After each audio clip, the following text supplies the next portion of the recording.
మన శాసనసభ్యుల వారు నేనేదో వార్డు పర్యటన మీ వార్డు మీ ఎమ్మెల్యే ఏదో కార్యక్రమంలో అక్కడికి వెళ్ళటం జరిగింది. కొంతమంది నాకు ఫోన్ చేసి అడిగారు, మరి ఎందుకు అంత భయంలో ఉంటున్నా నాకు అర్థం కావట్లేదు ప్రజలు. నన్ను ఎందుకు అడుగుతున్నా, నేరుగా అక్కడ శాసనసభ్యులు వచ్చారు కదా, ఆయన అడగాల్సి ఉంది కదా, మరి నాకెందుకు ఫోన్ చేస్తా ఉన్నారు సార్?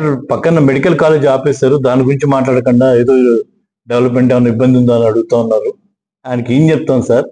అంత పెద్ద మెడికల్ కాలేజీని ఎందుకు ఆపేశారు కూడా తెలియకుండా ఆపేశారు. మా రైల్పేట ప్రాంతం అంతా కూడా మరి దానితో ఎంతో లబ్ధి చేకూరుతుందని చెప్పి మేము అనుకున్నాం. అది ప్రభుత్వం ఉంది కదా, ఏ ప్రభుత్వం వచ్చిందా చేస్తుంది అనేటువంటి కొంత ధీమాతోనే మేము తెలుగుదేశం పార్టీకి ఓట్లేసాం. ఈరోజు తీరా చూస్తే సంవత్సరం మొత్తం ఉంది మెడికల్ కాలేజ్ని పూర్తిగా పెట్టేసారు. అక్కడి నుంచి మెటీరియల్ కూడా తోలుకెళ్ళిపోతా ఉంటే మాకు చాలా బాధ వేసింది అని నాతో చెప్పుకుంటాం.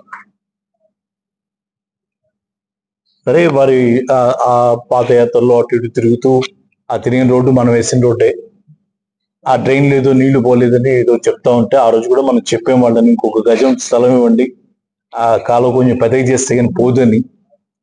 అంతకుముందు వేసినటువంటి డ్రైన్లో అది చిన్న డ్రైన్, 6 అంగుళాల డ్రైన్ ఉండటం వల్ల మాట్లాడితే పూడుకుపోతూ ఉంటుంది.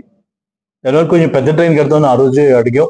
ఏదైనా అవకాశం ఉంటే ఖచ్చితంగా నేను కూడా మళ్ళీ ఒకసారి ప్రజల తరఫున అడుగుతా ఉన్నాను. తప్పకుండా 5 వార్డులో ఆ డ్రైన్ ని కొంచెం పెద్దగా చేయడానికి ప్రజల సహకారం తీసుకొని చేస్తే మంచిది అనేటువంటి విషయాన్ని తెలియజేస్తూ, ప్రధానంగా అక్కడ మనం చూడాల్సిందల్లా ఆ ప్రాంత అభివృద్ధి గురించి, ప్రత్యేకంగా బాపట్ల అభివృద్ధి గురించి.